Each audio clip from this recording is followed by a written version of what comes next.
Guys, okay lang naka ano, portrait?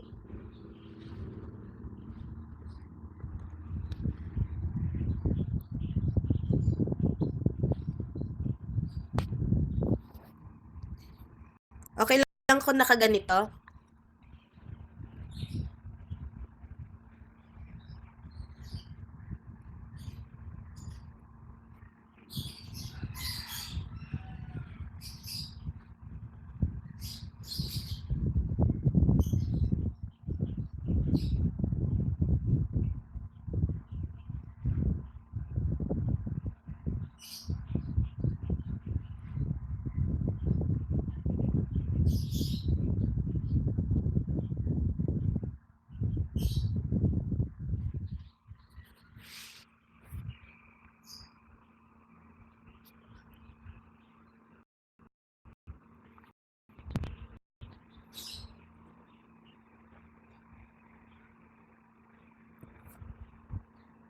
Okay, let's start.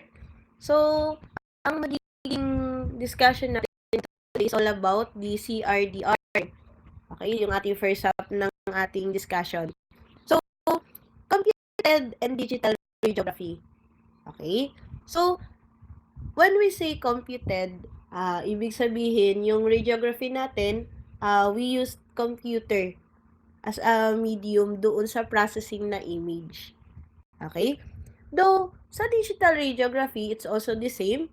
But, when we say digital radiography kasi, it's more on yung modern system. Okay? So, kung sa ating conventional radiography, we have manual, then we have automatic, but kung iisipin mo, ano pa rin siya, yung conventional radiography. Though, naging automatic siya in a way na gumamit tayo ng automatic na processing tanks. 'Di ba? Yung ating film, automatically, nag-glide siya sa bawat tanks para lumabas yung image na, yung alam niyo yun, yung tuyo na. 'Di ba? Instead na doon sa manual processing kasi, ang ginagawa natin, tayo mismo yung nagsasawsaw doon sa bawat tanks. But nung nagkaroon ng automatic, so ilalagay natin si film as yung latent image, 'di ba? Pagka-shoot natin doon sa parang pinaka-entrance ng automatic processing, so lalabas siya sa kabilang wall as a dried manifest image. Diba? Pero still, it is conventional. So dito, though lahat naman ito is digital imaging, when we are talking about the imaging itself, so again, it's digital imaging. Pero, ang computed and digital radiography are magkaiba. Okay, so I hope na hindi nyo siya jumbled. Pero as we go on sa mga topics, I will make sure naman na maituro sa inyo clear na yung difference nilang dalawa.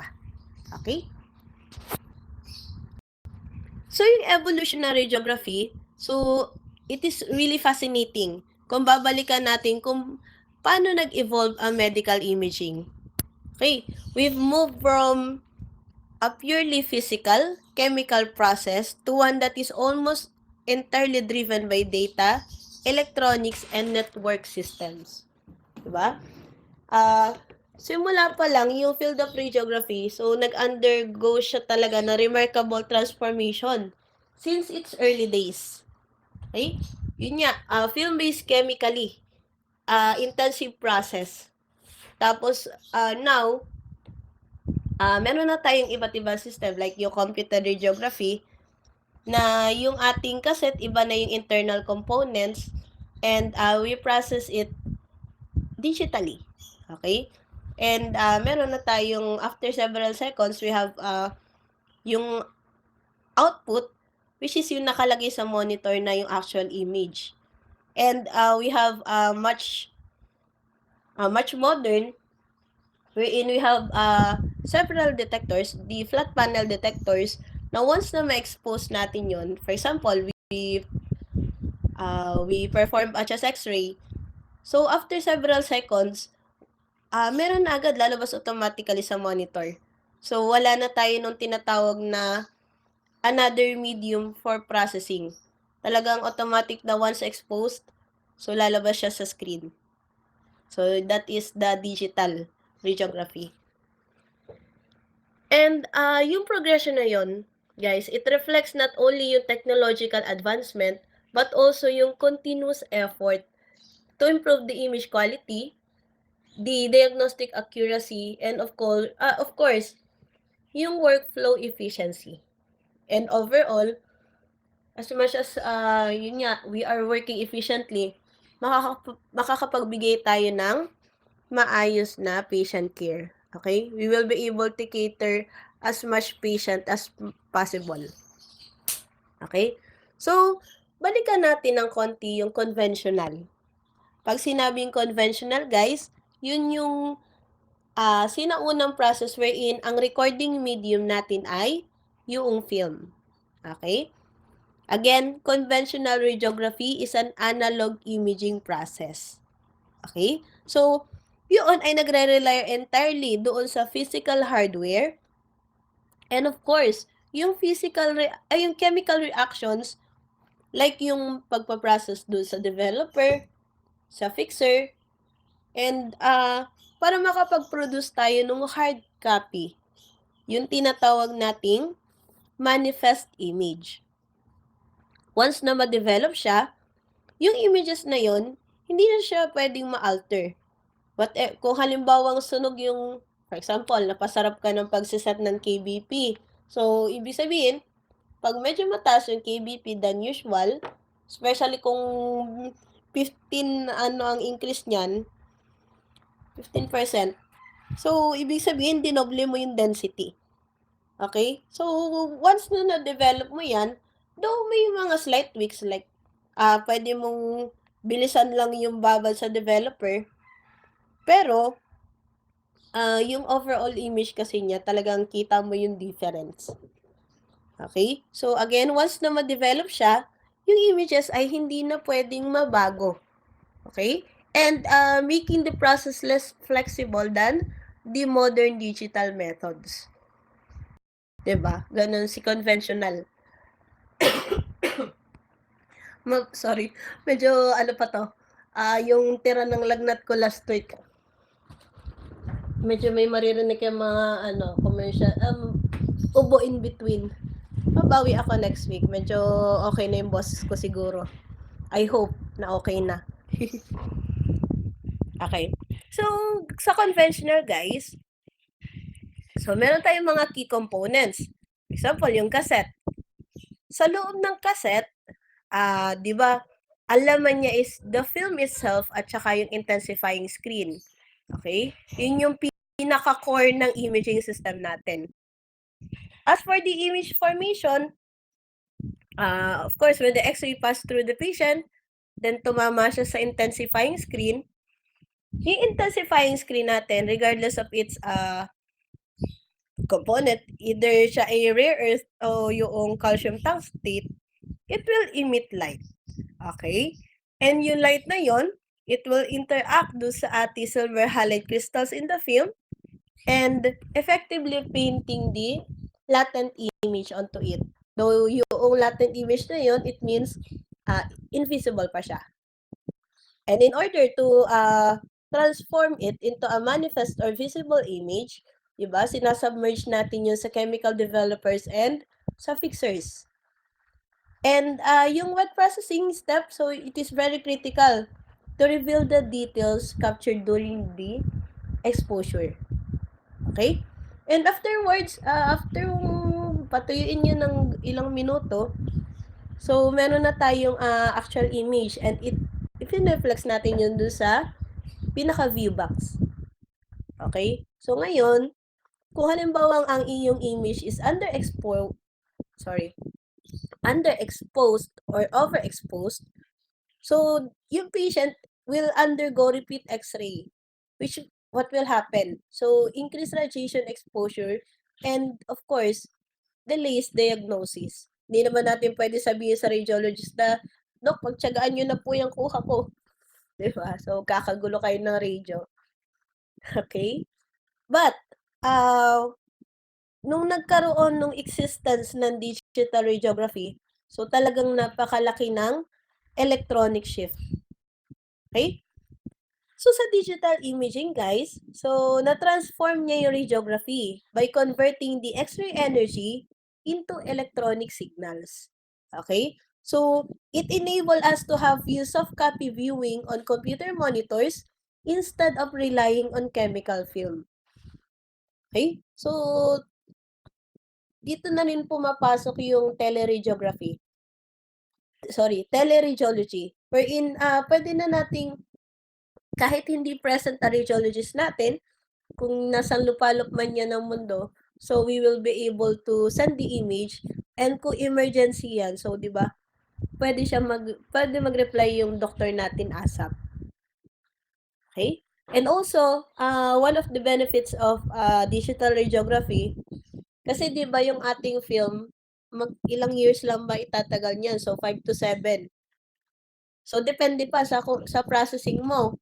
Kung palpak ang iyong fixing, tapos hindi mo siya nabanlawan ng ayos, so puwedeng magdikit-dikit yung stains at saka gabok doon sa film mo. So, actually hindi pa abutin ng 1 taon 'yan kung hindi ayos ang pagpa-process mo. Okay? So, but because of digital radiography, as long as ma-preserve yung pinaka-server, as long as malaki ang laman niyan, so it can house as much as possible na kung gaano kadaming images. Thanks to yun nga, sa modern systems. Another thing, yung flexibility niya, okay? Because yung digital images are composed of pixels, yung data points can be adjusted. So, isa sa mga powers ng digital radiography ay yung post-processing. Okay? So, pwede nating i-adjust yung brightness kung medyo ka ng technical factor na overestimate mo or na underestimate.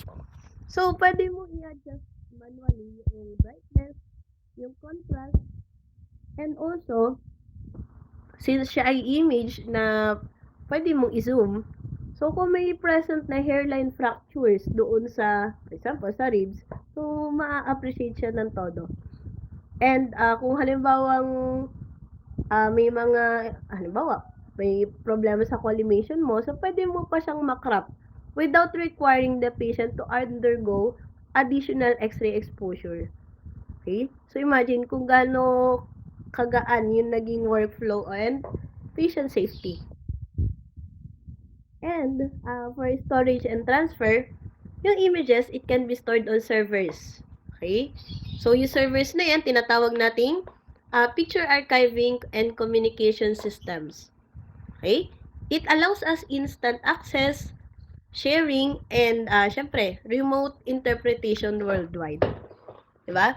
Yung as long as yung halimbawa yung sa mga case number, 'di ba may mga patients tayo na nagkakaroon ng follow-up check-ups, repeat x-rays. Halimbawa, si patient ay may pneumonia doon sa past x-ray niya. So, possible na mag-a-advise yung doctor ng 1 week medication. It depends. Then after a week, babalik yan for additional x-ray kasi titingnan ng doctor kung nagkaroon ng improvement. Sa mga PTB patients, after 6-month medication, babalik uli yan for another x-ray as a follow-up. So, titingnan ng doctor kung nagamot yung PTB. And yun nga, as long as tama yung case number, yung patient details, so nadali nating mariretrieve yung mga past images and masasend uli dun sa doctor for follow-up. Diba? Sobrang flexible. Okay? So, bukod pa dun, mapapag-usapan din natin yung, kasi do sa, di ba sabi ko, na-adjust yung brightness and yung contrast.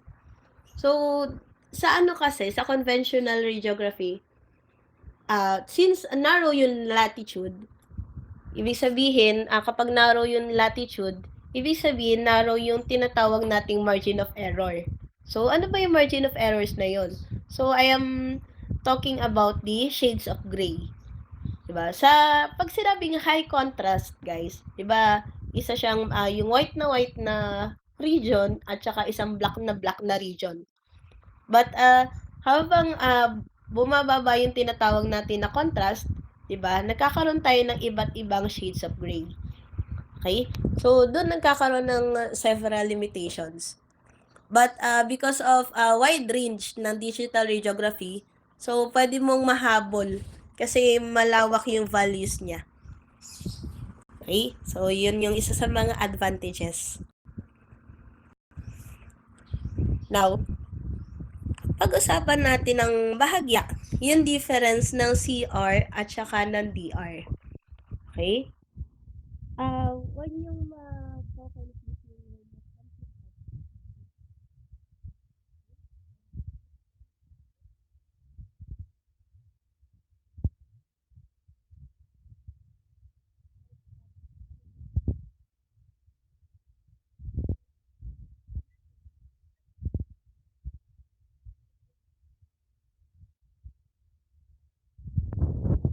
DR. Okay? Nakakasunod po? Nakakasunod, guys?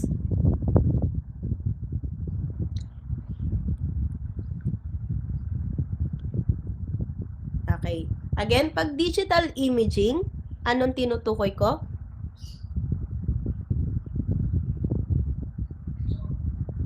Again, digital imaging. Anong tinutukoy natin?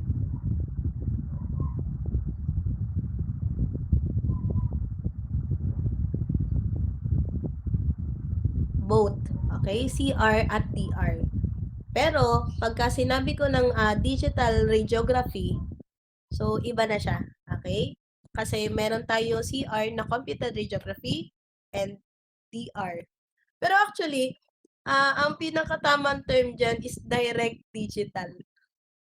Kapag kasi sinabi kasi direct digital, yun yung automatic na lalabas sa screen yung images without another medium for processing ng images. Okay? Going back. Digital imaging, so it broadly refers to any system that produces electronic image for viewing, storage, and manipulation on a computer. Okay? And two primary systems that dominate the digital radiography is si computed radiography and digital. Okay? Computed radiography, guys, siya yung first modernized system na nag-replace sa screen film radiography. Okay? Si computed radiography, siya yung pinaka-transition. Okay? Bago tayo nakapag-move on totally sa digital. Okay? So, kung mapapansin nyo, sa isang facility wherein gumagamit sila ng computed, yung x-ray tube, yung mismong x-ray room itself, even the vertical cassette holders, they are the same. Okay? And also, meron kayong talagang physical na hawak na cassette. Okay? So, that is a computed radiography. Now, para ma-distinguish nyo kung yun ay conventional or computed, tingnan nyo guys, kapag may dark room at disawsaw ang film, may film na tinatanggal sa loob, that is conventional. But, kung may makita kayo ng parang CR reader, wherein after exposure, yung kaset na hawak ni Radtech, isinalpak niya dun sa parang digital na reader, that is computed radiography. But, kung makita nyo doon sa isang radiology is after ng exposure, wala nang hawak si Radtech na cassette, then nakaabang na siya sa monitor and lumabas doon sa screen yung image, that is digital radiography. Direct digital radiography. Okay? So, balik tayo. Focus tayo muna sa computed radiography. Again, gumagamit sila ng cassettes and imaging plates. So, doon nagkaroon ng changes. Okay? Instead na film, ang hawak niya, So, merong imaging plate sa loob. Okay? And yung latent image na pinag-uusapan natin sa conventional, so mababasa siya electronically using the CR reader. So, mamaya ipapakita ko sa inyo kung ano naman ang itsura ng CR reader. Okay? So, computer radiography, siya yung nagbi-bridge ng gap between the analog and the fully digital imaging without replacing the existing X-ray equipment. Okay? So, again, kung ano yung ginagamit na X-ray tube doon sa conventional, so yun din yung gamit na X-ray tube sa computed radiography. Okay? Klaro yun, guys?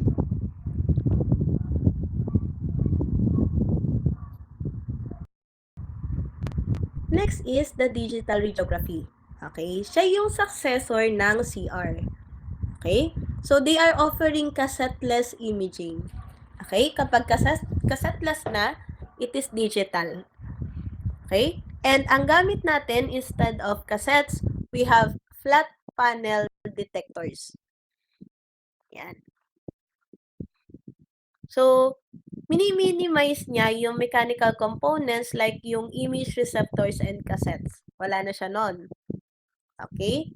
Yung mga updates naman ng system, so they are often done electronically without major hardware installation. So, may mga mild updates lang siya.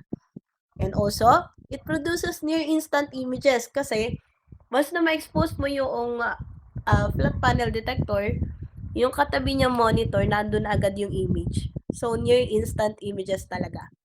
And it improves workflow and patient throughput. Okay? So, pag gumagamit kami niyan, especially do sa mobile x-ray, pag sinabing mobile x-ray, yun yung, alam niyo yun, yung clinic on wheels. Yung mga, for example, merong truck. May truck yung hospital. So, sa loob ng truck, meron ng x-ray room. So, doon, yung mga images, yung mga patients namin, so, ipinoposition lang namin na ipinoposition doon sa may vertical cassette holder. Kasi mostly, sa ganyan, just x-ray lang. May mga pailan-ilan na mga additional exposure. Pero, most of the time, chest x-ray. Kasi, pumupunta kami sa mga, for example, hindi naman totally kabundukan. Pero, pumupunta kami doon sa mga far-flung areas. And, nag-aano kami yung medical mission sa mga mangyans. And, because of this, convenient na radiography, so, kaya naming mag-expose ng I think yung huli namin is almost 200 na mangyans. So, na-x-ray namin in just, siguro half day lang. In 4 hours. So, nakapag-x-ray kami ng ganun kadami. Okay? And, it's very convenient. Unlike kung disawsaw yan, nakaranas din kami ng nagmo-mobile x-ray, tapos pumupunta kami sa mga ganyan. Imagine, halimbawa, meron kaming 100 na students na i-x-ray, tapos disawsaw. Imagine yung asim. Imagine ang sarili mong pawis at saka yung asim ng chemicals. 'Di ba? Kaya talagang totally na-appreciate namin yung yung digital na radiography. Kasi talagang once na ma-x-ray namin 'yan, sige next. Kasi talagang minimal na yung movement mo. So, yun lang. CR and DR, so they exemplify the digital transformation of radiography. And yun nga, si CR guys, siya yung transitional technology, and DR represents the modern standard. Okay, so comparing in those two, though alam nyo na yung difference nila, syempre si conventional is film and intensifying screen.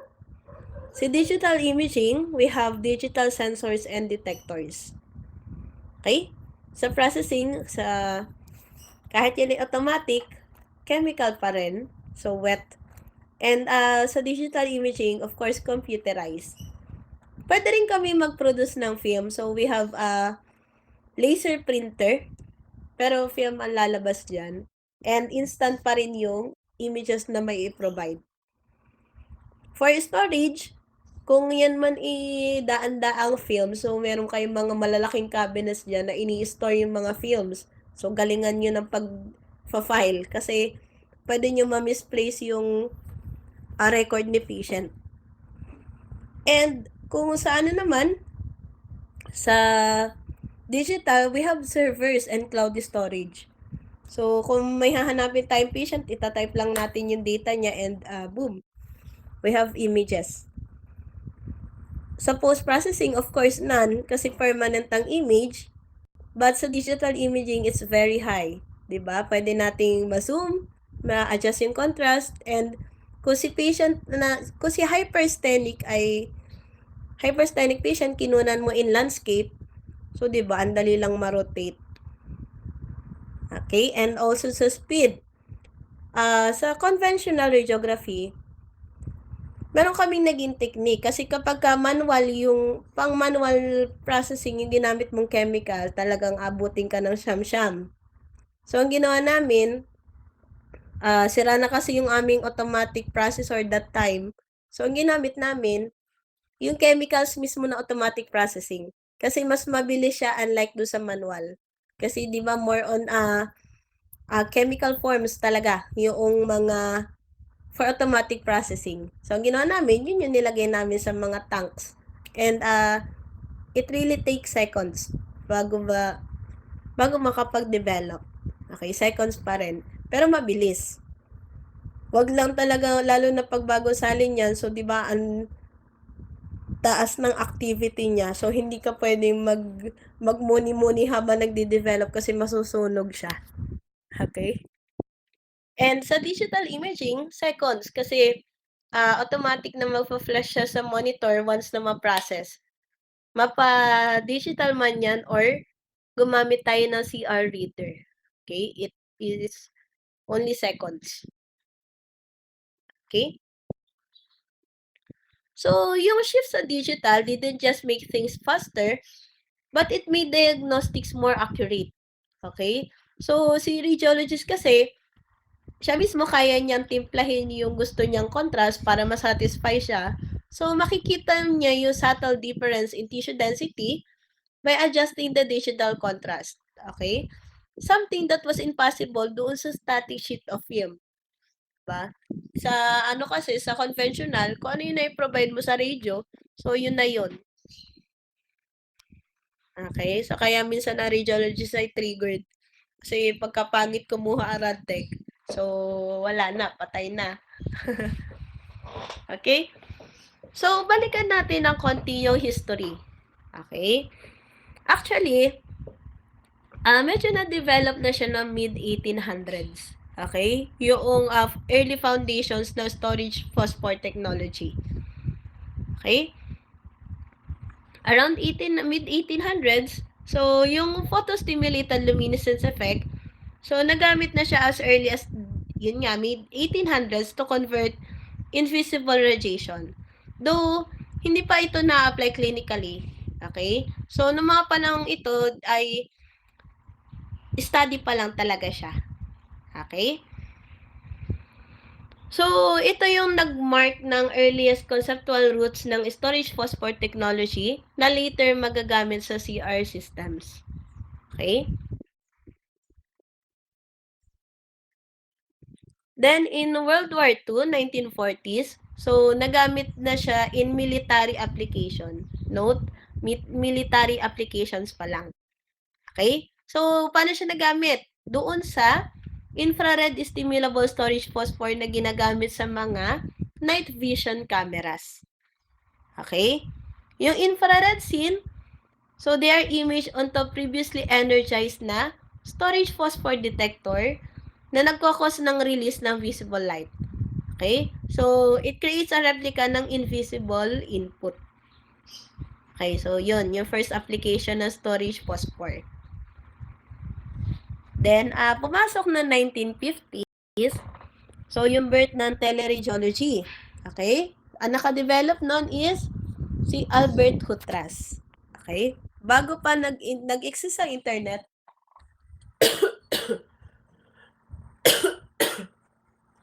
okay? Bago pa nag-exist yung internet, Si Albert Outras in Canada, so, siya yung nag-pioneer ng concept ng teleradiography. Sorry, teleradiology. Okay? Paano niya nagawa yon? Nag-experiment siya with transmitting images via telephone line. And so, na yung radiologist didn't necessarily need to be in the same room or even in the same patient to provide diagnosis. Diba? Pwede niyang i-rely na lang through phone yung resulta. Okay? So, yun yung idea. Then, in 1970s, okay, although, di ba na-develop ni Wilhelm Röntgen yung x-rays in 1895, which is the very first milestone in medical imaging, ang introduction ng computed tomography, again, tomography or CT scan, yun yung kino-considered na second major milestone. Okay? First is yung development ng X-ray, discovery of X-rays. The second is yung introduction of computed tomography or yung tinatawag natin ngayon na CT scan. Okay? So, ang nag-develop nun is si Godfrey Hounsfield. Okay? Si Godfrey Hounsfield, guys, isa siyang engineer ng EMI company. So, EMI company or Electronic Musical Industries. Okay? Membro siya niyan. Okay? That same company, yung EMI, na merong record label. Okay? So, si EMI or yung Electronic Musical Industry, yung company na yan is a record label and major electronics and computer research company. So, research company siya. Okay? And since sila ay record label, meron silang banda. Okay? If ever, I don't know kung familiar kayo dito sa anong ito banda. The Beatles. Yan. So, anong connection ng The Beatles na yun sa CT scan? Okay? So, actually, yung development ng CT scan ay parang alam niyo yun, blue sky research o napaka-imposibleng research. So, dahil ganun ka-critical yung research na yon, so kailangan ng maraming fund. And that time, yung The Beatles na yan na na-signed no 1962 ay sobrang nagpa-boost nung profit ng company. Okay? So, talagang tumaas ng 80% in just 1 year. Okay? So, because of yung ganong kalaking fund, naging imposible yung mga research ni Godfrey Hounsfield kasi yun yung source nila ng development. Okay? And yun nga, lalo na doon sa profit nung albums like the Sgt. Pepper's Lonely, sobrang haba. Yung Lonely Hearts Club Band. Okay? So, yung album na yan yung lalong nagpa-boost ng fund para doon sa research ni Godfrey Hounsfield. Okay? So, sa CT scan, guys, may mga iba't ibang generation yan. Diba? Parang hanggang 7th generation yung development niya. Diba? Meron pa slip ring technology. So, ma-encounter niyo yan sa mga later, mga later semesters yung sa CT scan. Okay? Ngayon, yung sa CT scan, yung first generation o yung pinaka-earliest na CT scanner, dedicated lang siya guys sa head imaging. Okay? And it required hours para makapag-obtain lang ng single slice. Nowadays kasi, kaya mag-provide na hanggang 320 slice. Diba? From yung na-develop ni Godfrey Hounsfield. So, sobrang napakalaki na ng evolution. Okay? And also, yung mga features ngayon talagang dumadagdag. Paglaki ng capacity ng slice, so pagganda ng features ng isang CT scan. Okay? So, balik tayo. Yung first generation, it required hours to complete the single slice. And syempre, it needed days of computer processing para makapag-generate ng isang usable image. Okay? And also, yung fluoroscopy, it advanced with real-time digital X-ray images para ma-display sa television monitors and to be stored electronically. Okay? So, during this decade, after na ma-develop yung CT scan, so yung mga researchers, nagsimula na silang i-improve yung storage phosphor technology by moving away do sa inefficient na full-field illumination methods. Okay? So, this yung introduction ng CT scan, ito yung naging laying groundwork ng modern CR system. Okay? So, dito naging, siya, parang na-expand. Okay? And also, guys, ito yung pinakaunang itsura ng yung first generation na CT scan. So, tulad na sabi ko kanina, dedicated lang siya sa head imaging. Ito.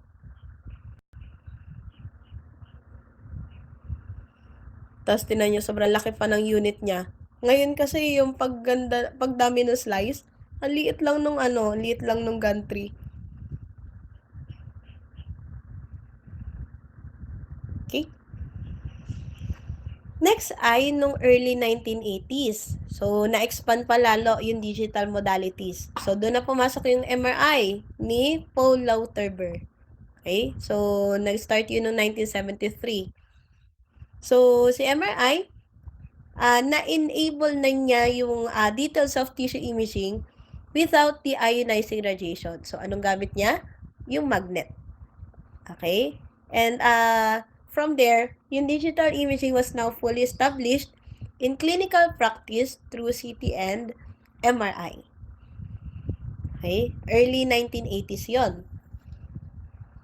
Then, 1981 to 1983 ay yung introduction na mismo ng computed radiography. Okay? So, ang nakapag-develop na company nito is yung Fuji. Kaya nowadays, yung mga makikita nyong cassette Fuji din yun. Mostly. Yan.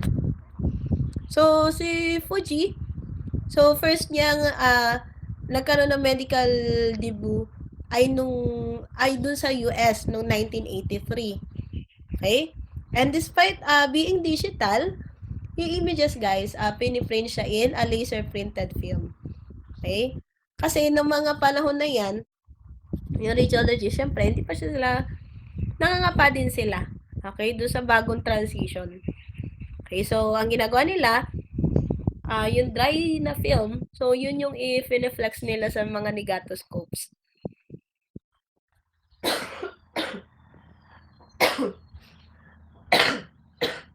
Excuse me.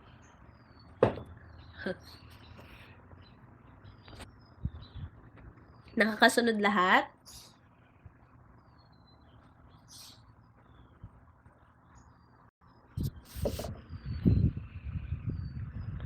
Okay. Still, in 1980s, yung connectivity and image networking. Okay? Ang US military, so, wait lang, inom lang ako tubig. Dry na uli ang lalamunan ko.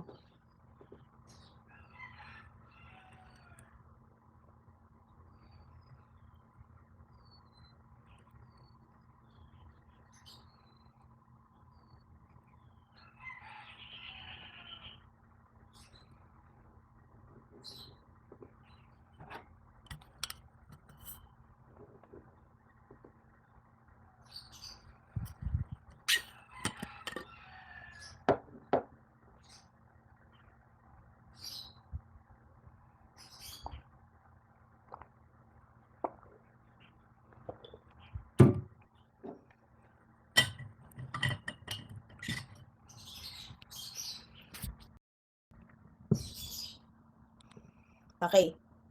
Yung US military, so nagdrove sila ng development ng picture archiving and communication systems para matransmit yung images from battlefields to base hospitals and VA facilities. So yung VA facilities, guys, VA ay Veterans Affairs. So yung Veterans Affairs na yan, Yan yung nagpo-provide ng healthcare, benefits, pension, education, and support do sa mga military veterans. Okay? So, yan, Veterans Affairs. So, before native digital detectors, yung hospitals, they digitized analog films by scanning them for electronic electronic storage and transmission. Okay? So, ganito. I-start na yung sa computer radiography. Ngayon, para sa easy retrieval ng mga previous images, since may mga nakastocks pa sila ng mga film no years before, so ang ginagawa nila, ini-scan nila yung mga films na nakatabi sa kanila. Okay? After nilang i-scan, so itatabi nila as soft copy.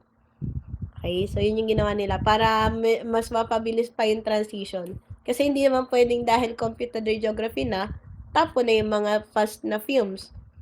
Diba? So, para hindi masayang, in-scan nila yon. Okay? For electronic storage and transmission. Then, sa lahat ng mga natin, imaging modalities, ang mga nauna talagang naka-adapt to computer radiography is yung ultrasound and LookMed. Okay? Kasi yung mga images nila, pwede siyang i-frame grab or kung saan natin ay i-screenshot. I-screenshot directly from screens. Okay? Kaya silang dalawa yung mga unang adapters. Sorry. Okay? Nasundan po?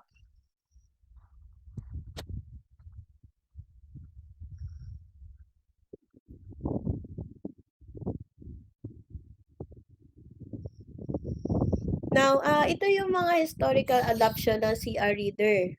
Okay? So, merong ganitong CR reader.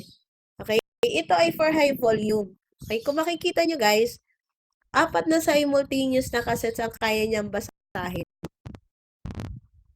Then, merong na-develop din ganitong version wherein yung ating parang pinaka-workstation kung saan tayo nag-i-input ng image ng patient data and nagre-review ng nakuhang images. So, dito siya.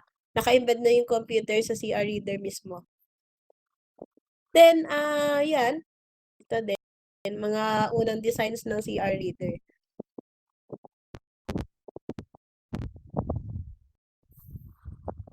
Okay. So, sa widespread naman ng digital adoption, that time, syempre yung mga radiologists, kasi nga, di ba, transition siya.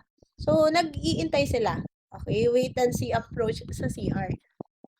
Then, nag-search na lang yung wide use ng paggamit ng CR kasi nakita nila na improve yung image quality from better laser scanning and phosphor sensitivity.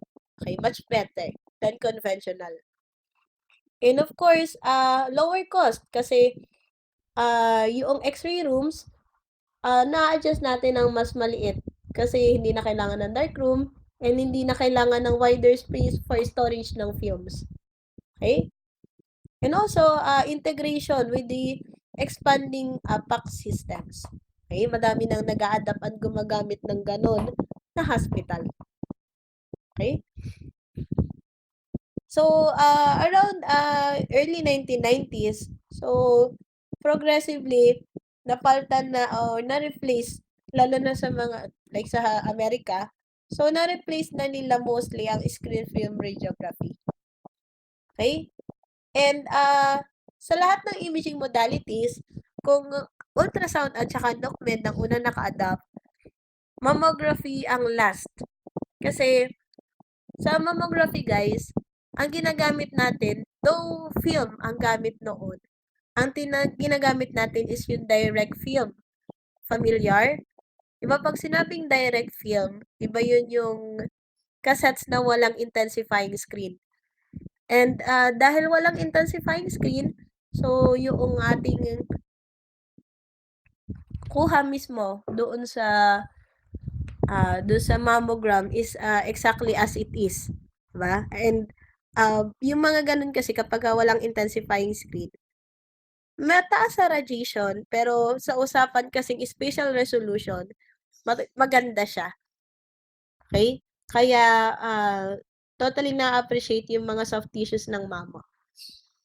Okay? So, nung talagang fully enhanced na at develop yung computed radiography and digital, so saka pa nag-transition si mamo. Okay? Pero, mahabang panahon na nagre-rely sila sa direct field ng mammography.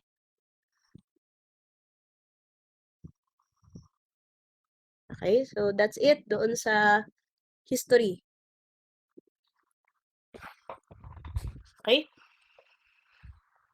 Now, pag-usapan natin ang digital imaging. Okay, balik tayo. When we say digital imaging, I am pertaining to the CR and DR. Okay? When we say digital imaging, it is an image acquisition that produces an electronic image that can be viewed and manipulated on a computer.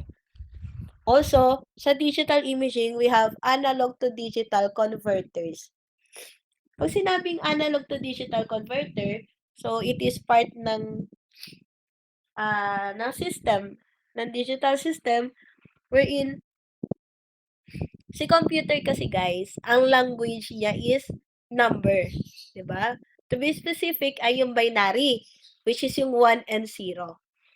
Ngayon, para ma-transform natin yan kasi yung mata natin, ang kailangan natin ay image at hindi number. So, nandyan si analog to digital converter as an interpreter para ibigay sa atin yung actual image and not the numbers. Okay? So, yun yung kanyang pinaka-purpose sa buhay. Okay? Sa digital imaging techniques, so, ito na yung mga modalities na gumagamit yan. Of course, si computed tomography, MRI, diagnostic ultrasound, yes. Yun nga yung computed radiography, then digital, and of course, the digital fluoroscopy. Okay, sa mga later discussions, ang fluoroscopy guys ay dalawa na rin. Meron conventional na fluoro wherein gumagamit tayo ng intensifying screen or II. But nagkaroon na rin na several changes doon. So meron tayong mas modern pa.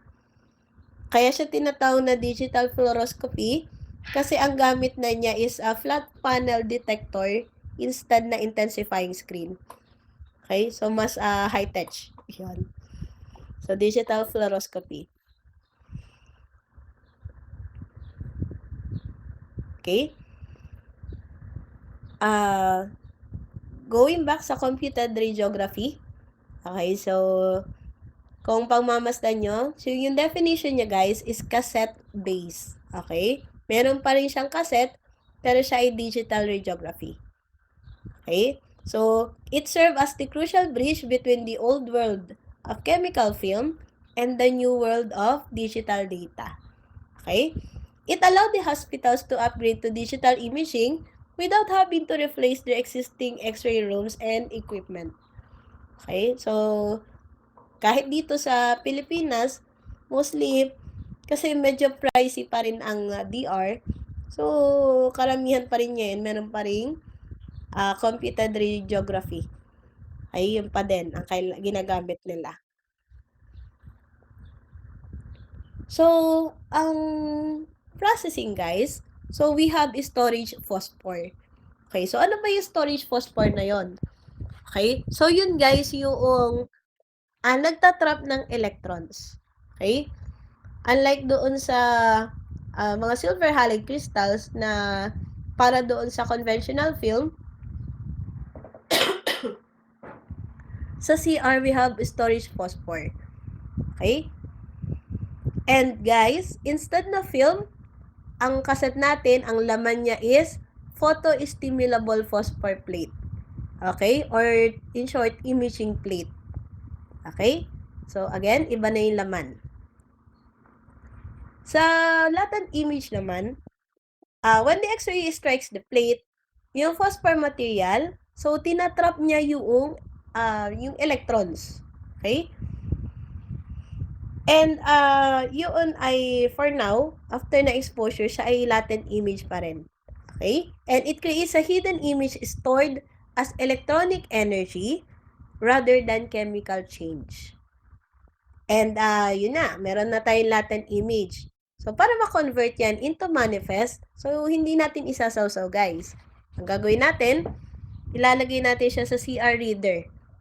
So, inside, meron tayong mga high-intensity na laser scans doon sa plate. Okay? So, babasahin niya yon, causing the trapped energy to be released as light. Okay? So, para ma-set ng trigger, para ma-release niya yung mga stored na energy doon sa phosphor, so, bibigay ng light yung reader natin, and mag-aano din siya, liliwanag din. So, yung light na yon, maka-captured siya and mako-convert into an electronic signal. Okay? Meron ding ganong component sa loob. So, ang tawag doon is photomultiplier tube. So, siya yung magka-capture ng liwanag and i-convert niya into i-convert niya into electrical signal sa pamamagitan naman ng analog to digital converter. Okay? And yung computer, ito-turn niya yon into a digital image. Okay? And yung processing niya, so it only took 30 to 60 seconds. Depende pa rin. And yung file niya, so once na ma-process siya and i-store natin sa server, so ang tawag doon ay DICOM. Okay? Electronic file.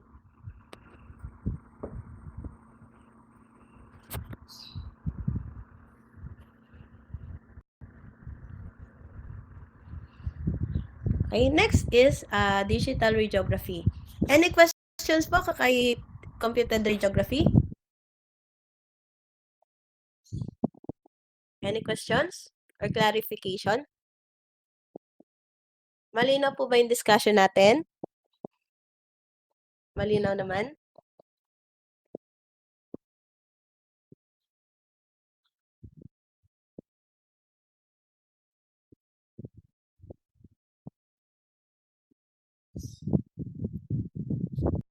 Okay. Next is digital radiography. Okay? Again, digital. Okay? While yung computed radiography was a great bridge sa technology, si digital radiography represents yung modern standard. Kasi ito guys ay kasadlas na.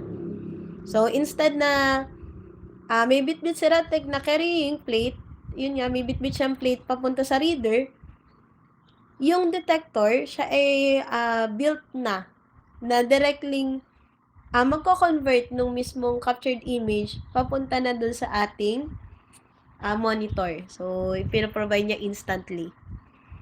Now, guys, yung digital. So, wait lang. May konting error ako dito. I-edit ko pa yan. Yan, naka-paste ko to. Okay? So, hindi tanggal tong page na to. Yan, ignore nyo yung page 25. Tatanggalin natin, ha? Okay. Ito kasi kinapi-paste ko lang para pare-parehas ang data nung pare-parehas yung format ng images. Sorry, na slides.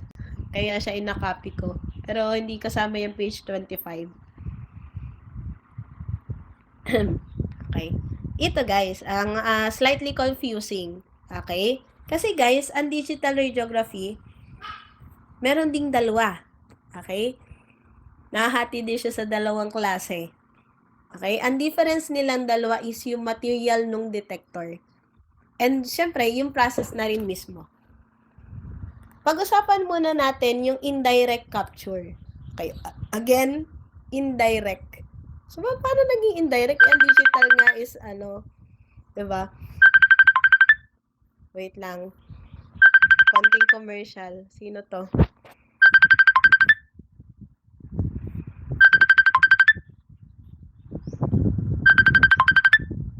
Sino to?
Okay, can you hear me, guys? Can you hear me? Okay, balik tayo. Okay, so again, yung digital radiography, meron pa yung dalawang klase. Okay? So, ang difference lang nila, meron kasing as in legit na direct, okay? Direct capture na tinatawag. Okay? So, pag-usapan muna natin yung indirect capture. Okay? Pag sinabing indirect capture, kaya siya indirect kasi si X-ray, may tinatamaan pang scintillator screen. Okay? So, may nakaharang pa yan. Meron pa nung tinatawag natin na light process. Okay, light. Okay, dito kasi guys, meron pa scintillation. Okay? So, anong nangyayari doon? Kapag si X-ray tumama sa scintillator screen, so para siyang para siyang intensifying screen. Okay? So, ang nangyayari, yung X-ray energy, mako-convert pa siya into light. Okay? Tapos, meron tinatawag na light guidance. Okay? Light guidance na yun, guys, ay itong mirrors and focusing lens. Okay? Afterwards, pagtama ng X-ray, okay, ulit. X-ray, tatama sa scintillator screen. Ngayon, si scintillator, i-convert niya yung X-ray na yan into light. Then, meron tayong focusing lens na magga-guide. Okay? Focusing lens at saka mirror. Okay? I-redirect nila yan papunta doon sa sensor. So, ito yung sensor, guys. Yung charge-coupled device o yung tinatawag nating CCD. Okay? So, yung camera na yan, CCD cameras, so sila yung magde-detect ng light. Saka pa lang, guys, i-convert into an electrical signal. Okay? Then, after nyan, saka pa yung electrical signal, isa-send sa computer para sa processing and para maging viewable na image. Okay? So, again, kapag merong kayong na-encounter na scintillator, may ina-encounter kayo na may CCD o charge-coupled device, so it is indirect capture na digital radiography. Okay? Or in short, indirect na digital. Pero again, guys, dito sa process na to, wala na tayong pinag-uusapang cassette. Okay? So, meron lang yung parang nangingialam or meron pa kasing scintillator. Okay? Nalinaw? Now, itong direct capture, guys, so wala na siya nung tinatawag na step tungkol doon sa light. Okay? Wala na siya, guys, scintillator. Okay? So, ang mangyayari dyan, kaya siya tinawag na direct capture na. So, once na ma-absorb si X-ray, once na tumama ang X-ray doon sa photoconductor material, so magkakaroon na agad ng direct conversion. Okay? Yung photoconductor na yon, i-absorb niya si X-ray and i-convert niya yun directly into electrical signal. Okay? So, ano yung pang-detect natin o yung sensor natin? So, yun yung Thin Film Transistor Array or TFT. Okay? Nakakasunod? Okay, siya yung magkokolekta ng electrical signal. Tapos, yung makokolekt na signal na yon, isasend niya immediately sa computer for processing and viewing. Okay? Anong material ang gamit natin?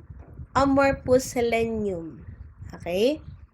Ganyan yung ating detector, guys. Amorphous selenium na direct ray detector. Yan. Yan yung dalawang process niya. Okay? Indirect capture and direct capture. Okay. So, isa sa mga applications nitong digital imaging is yung digital subtraction angiography or DSA. Okay? Isa sa mga magagandang features. Imagine, tingnan nyo tong image. Yan. So, ito ay isang example ng cerebral angiography. So, ibig sabihin ng angiography, from its word na angio, ibig sabihin ay blood vessels. So, anong blood vessels? Doon sa cerebral. Okay? Ang pinag-uusapan natin ngayon ay yung mga blood vessels ng ating brain. So, bakit ganyan yung itsura? Asan ang brain? Asan ang skull? So, dun pumapasok guys yung tinatawag na subtraction. Okay, digital subtraction. So, dito sa image na to, na-subtract na yung image ng skull at saka yung soft tissues ng brain. Okay? And here sa screen, na ang nakikita nyo lang mismo ay yung lahat-lahat ng blood vessels nung head mismo. Okay? So, bakit color black? Itong color black na ito, actually, is a contrast media. So, bakit black? Di ba, pagka mataas ang atomic number, di ba, color white siya sa X-ray image. So, here, kaya siya ay black instead na white kasi in-invert na.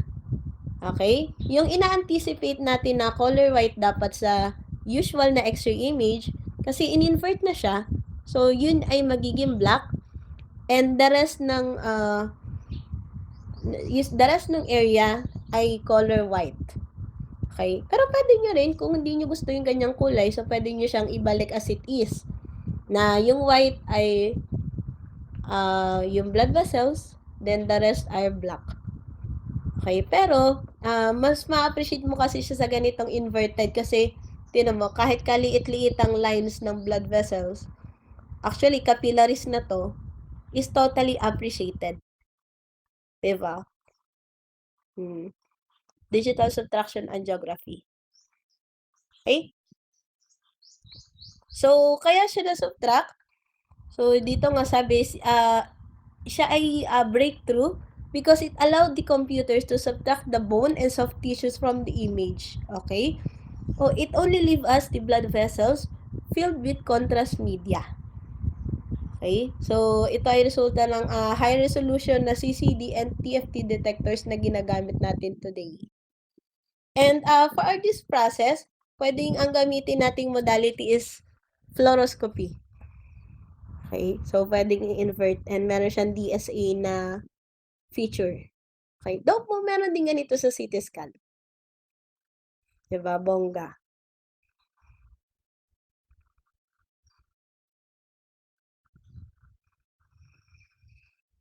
Okay? For comparison, so, reviewin nyo na lang siya. This one.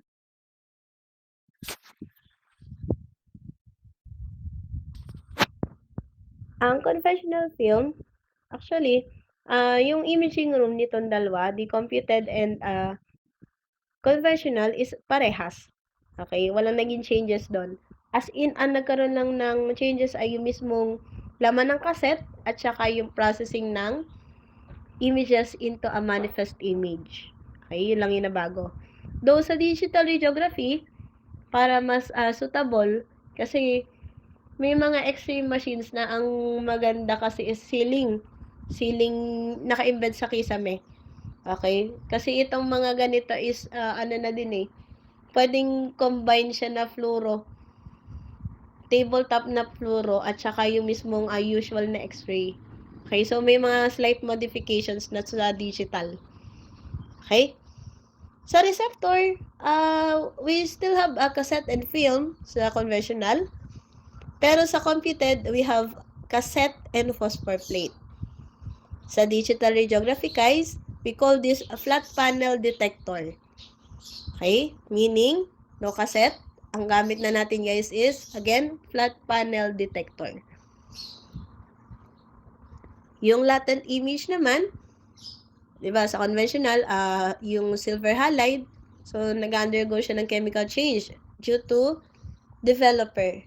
And later on, ipaprocess natin siya or if-fix gamit ang fixer. Then, sa computer radiography,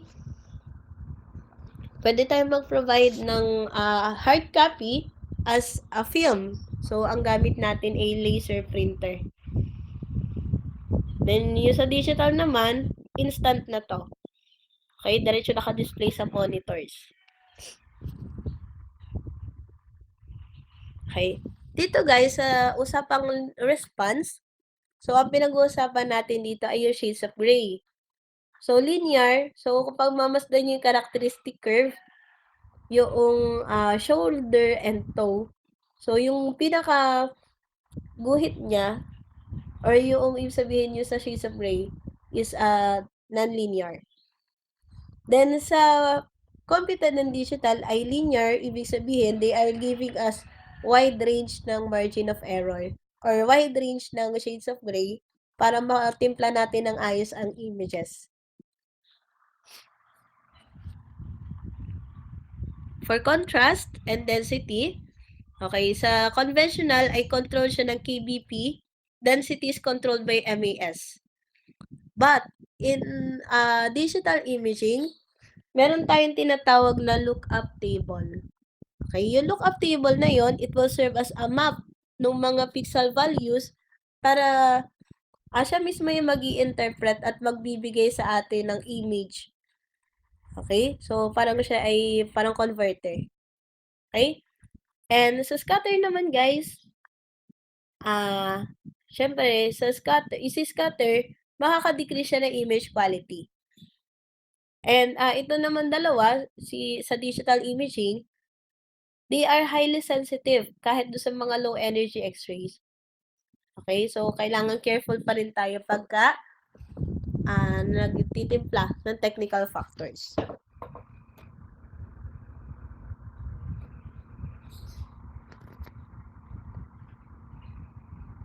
Okay, any question, guys?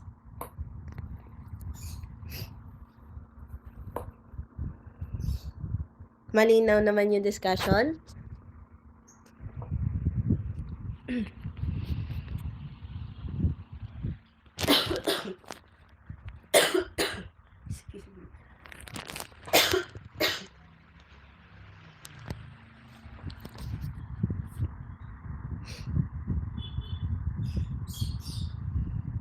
Okay. Our next topic is yung fundamentals of computed radiography. Okay? So, ito yung mga may encounter yung terminologies, but there's more. Okay? Pag sinabing IP, imaging plate, PD, photodiode, okay, VMT, yung photomultiplier tube, PSL, photostimulable luminescence, PSP is photostimulable phosphor. Okay, medyo confusing siya, di ba? Pero sige, i-aano naman natin siya. Don't worry, guys. Then, SP, storage phosphor. And kapag dadagdagan yung S, SPS, so storage phosphor screen. Okay? So, ito yung mga earliest model ng set ng X-ray tube using the computed radiography. Okay? By definition, so paulit-ulit, siya ay process na gumagamit ng radiographic without the use of film. Okay? Again, wala ng film. Okay? Kasi ang gamit natin is imaging plate. Okay? Images are captured on a flexible phosphor-coated reusable imaging plate.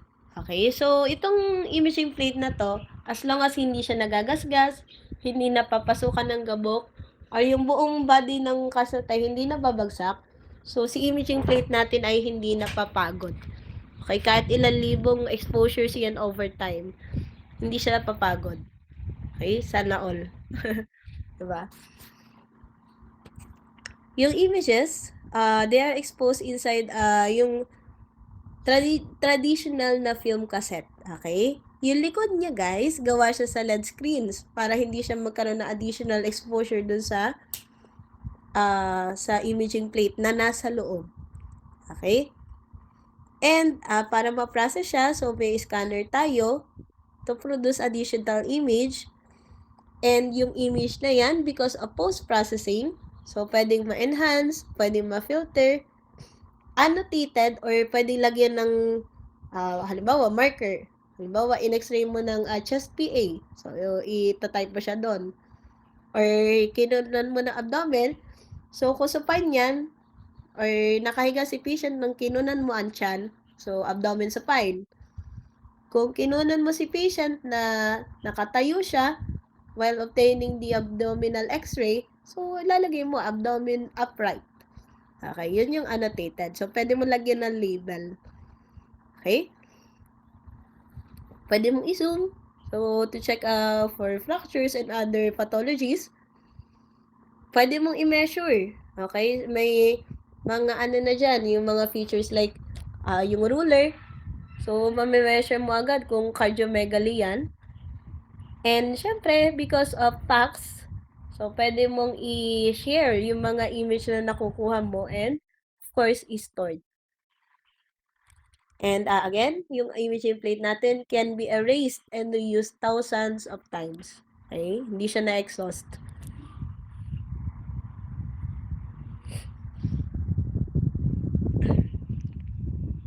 Okay, yung X-ray natin, yung processing mismo, so same lang ng mga traditional, okay? Kaya X-ray si patient, then mag-undergo yan ng isasalpak mo sa image reader, i-scan siya, then image scaling or yung computation, kaya computer radiography, then image record. So, and overall, so meron tayong yan na, resulta.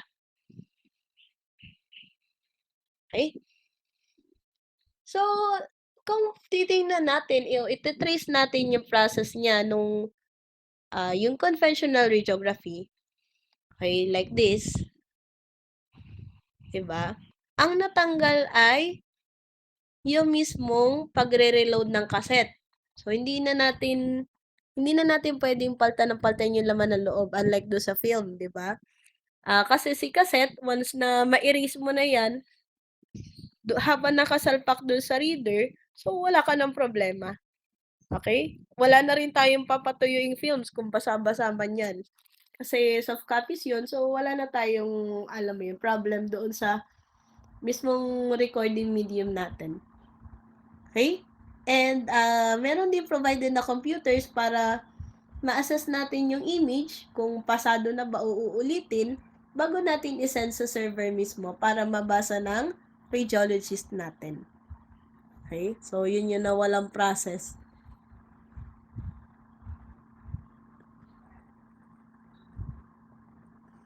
Okay? For image creation, same yung radiography na ginagamit. Ang only difference lang ay kung paano na-capture kasi iba na yung recording medium natin. Iba na rin yung storage ng latent image. And kung paano ma-view, syempre iba na. Instead na negatoscope dahil film ang gamit natin, so we have high quality na monitors para ma-view doon yung mga soft copies. And syempre, post-processing. Okay, wala itong post-processing sa conventional.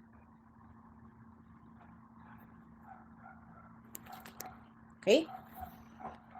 So, ang IR niya is, yun nga, sa screen film kasi, we have intensifying screens. And yung intensifying screens na yun, meron din namang phosphor. Like, yung class in at saka yung, class in, bit lumabas to. Sorry.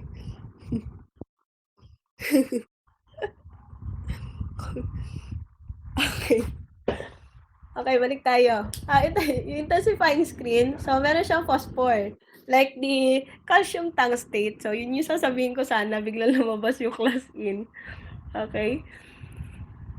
Okay. Calcium tungstate at saka yung rare earth crystal.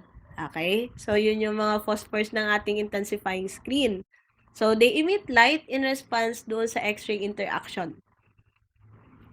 Tapos, sa CR naman, the response of X-ray interaction is trapped photon energy doon sa PSP plate. Actually, na-try ko to. Yung tinanggal ko yung imaging plate sa loob ng cassette. Tapos, inano ko siya. In-expose ko yung mismong imaging plate lang. So, dahil may present siyang phosphor, okay, meron din siyang glow. Okay, yung ginawa ko ay in-x-ray ko ng, as in, isang pindot lang sa exposure. Tapos, madilim lahat yung buong area ng, yung buong exposure room. Okay, color violet yung sa amin. Okay, umilaw siya ng milliseconds. Parang nag-flash na color violet. Okay, ganun siya. Okay? So, itong sunod na slide ay demonstration ng latent image formation. Okay? 'Di ba? Yung ating conventional, so nagre-rely siya sa silver halide crystals. Okay? So, anong nangyayari? When the X-ray hit the intensifying screen, syempre, the light will be emitted. Then, yung electrons, 'di ba, meron tayong tinatawag na sensitivity center. So, doon pupunta si electrons. Then, yung silver ions will gather to form a physical metallic pattern. Okay? So, ganun yung processing niya. Sa computed radiography, so meron tayo guys, fluorohalide. So, may kakaibang material actually. Pero ang most common sa CR kasi is bariofluorohalide. And, meron siya no activator. So, yung activator na yun kasi guys, siya yung parang magiging trigger or yung mati-trigger doon sa reaction. Okay? Ang natin, pan-trigger is yung electron, then si activator, siya yung, alam niyo yun, activator o yung panggising para mag-act up yung barium fluorohalide. Okay? So, again, barium fluorohalide, and ang europium is yung kanyang activator.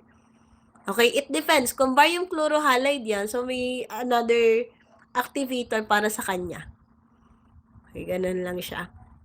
So, again, yung X-ray energy is trapped in a crystal lattice. So, may crystal lattice din.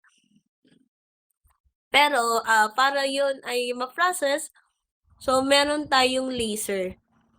Okay? So, siya yung nagpa-prods o gumigising do sa mga electrons para mag-release ng light, which after mag-release ng light, yung maka-capture na yun will be digitized. Okay? So, almost same process to the conventional, pero yung way ng processing is totally different. Okay?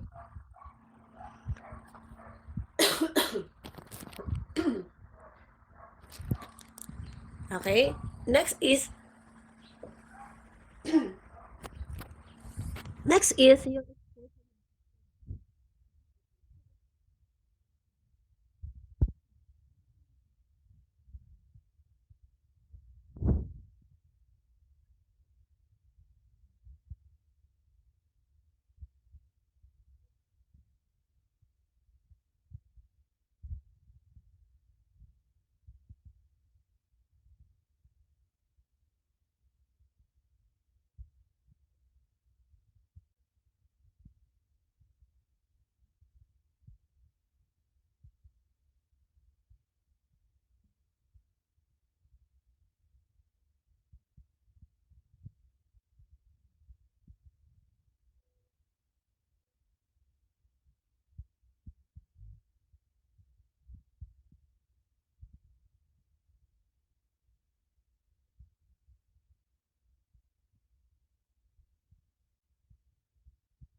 Okay, our next topic ay yung components ng ating CR system. So, ano ba makikita natin when we have a CR system?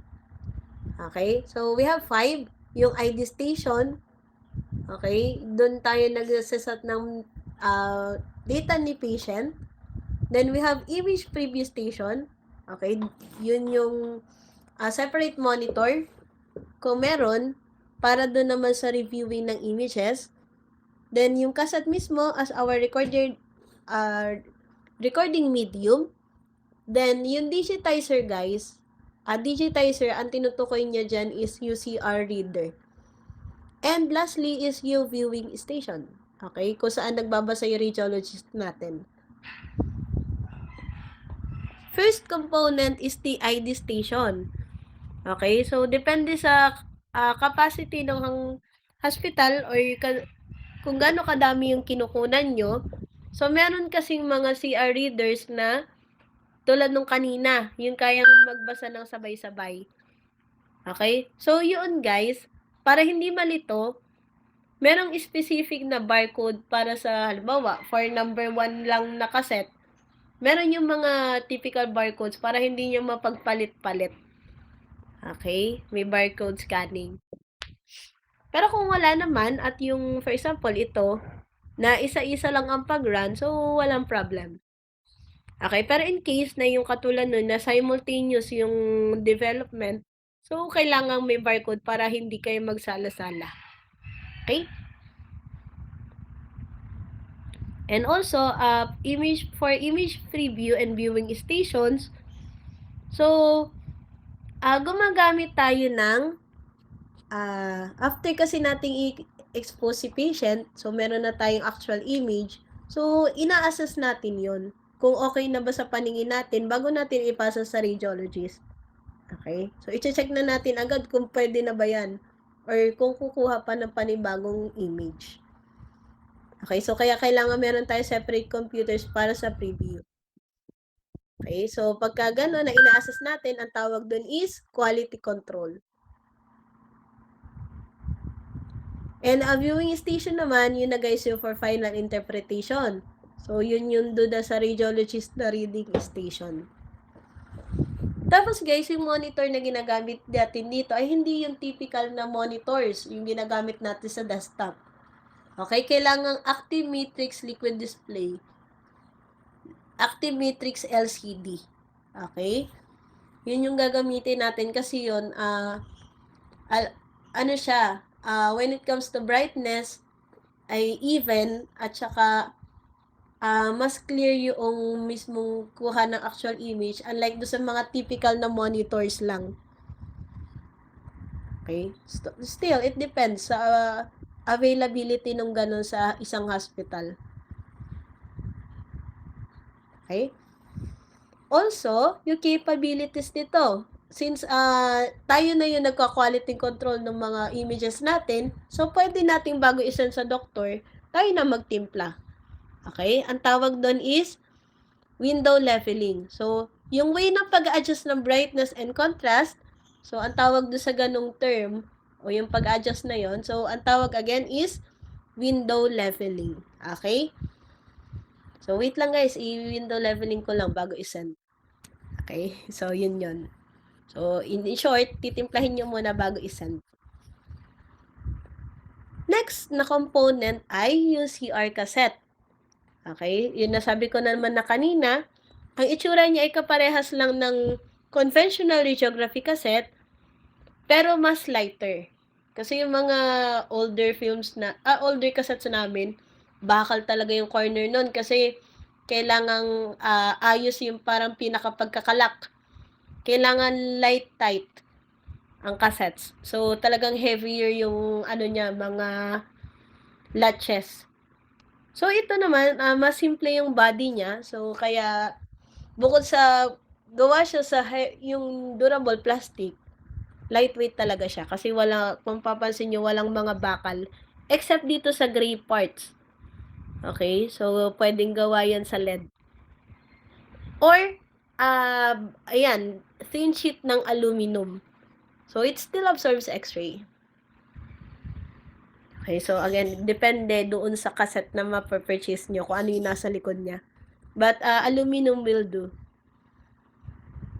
Okay? And guys, instead na intensifying screen yung makikita nyo sa loob, merong nakadikit na anti-static material. So, yung parang medyo rubber o kaya ay medyo parang fabric yung nasa likod. Or kung familiar kayo sa gamosa. Okay? So, pwedeng ganun yung nasa likod niya. Ang purpose kasi nun kasi electric components yung nilalaman ng ating CR reader. So, kailangan ma-minimize natin yung mga statics. Okay? So, yan. Kaya kailangan may rubber na backing or yun nga, cloth.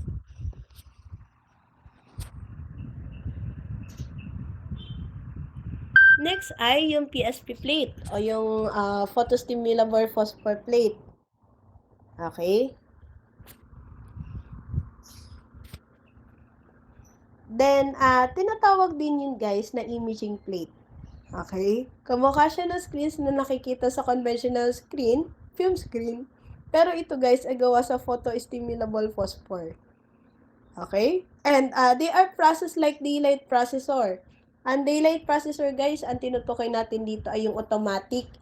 Diba sa automatic, daylight processing siya kasi yung outer part ng processor, di ba nasa labas na ng darkroom. Ang nasa loob lang ng darkroom mismo ay yung unang half kasi hindi pwedeng ma-expose sa white light yun hanggat hindi pa na-develop. So, kaya kailangan nasa darkroom pa rin yung half portion ng automatic processor. And syempre, may lead backing or aluminum, it depends, to reduce the scatter. Okay?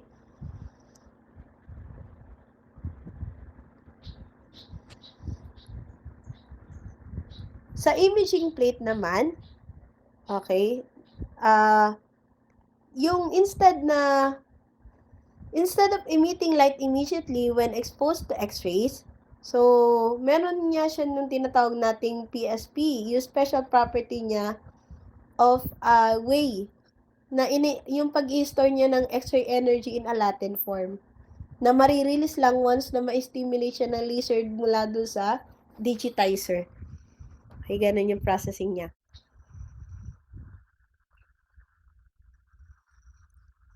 Then, yung imaging plate, continuation ng ating pinag-uusapan, yung storage phosphor, guys, they are unique kasi they respond do sa wide range ng X-ray exposure.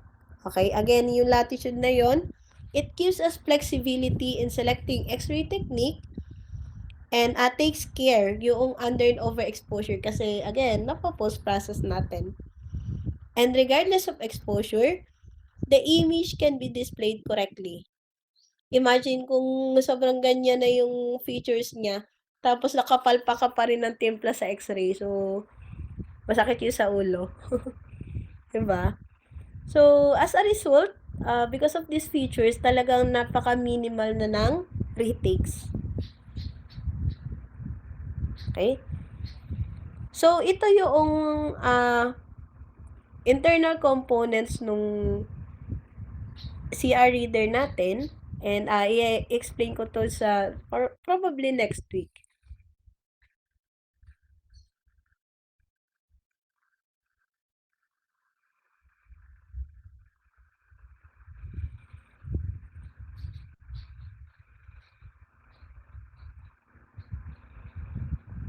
Okay, that's it for now.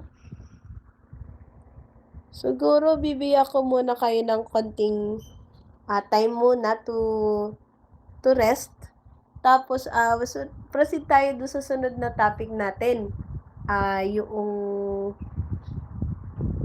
IEM. Okay? So, mag-i-start tayo ng discussion doon. So, para doon sa electrostatics. Okay? So, konting introduction sa electricity and so on. Okay? Do you have any questions, guys? Ito nga pala, isasend ko rin sa inyo mamaya. Okay, kailangan lang may magpapaalala sa akin mamayang gabi na kailangan may isend ako. Okay? Any questions or clarifications?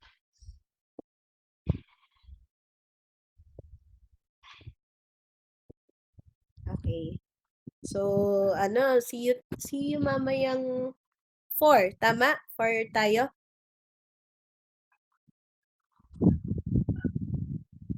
Okay. So, ang ano naman natin ay IEM. Okay, be sure to attend guys ha. Okay, thank you guys. Tingnan nga natin attendees.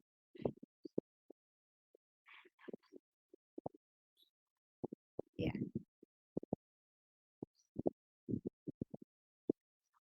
Okay, thank you guys.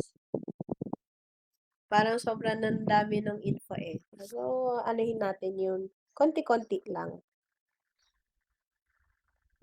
Ito kasi yung next topic natin ay medyo mahaba siya.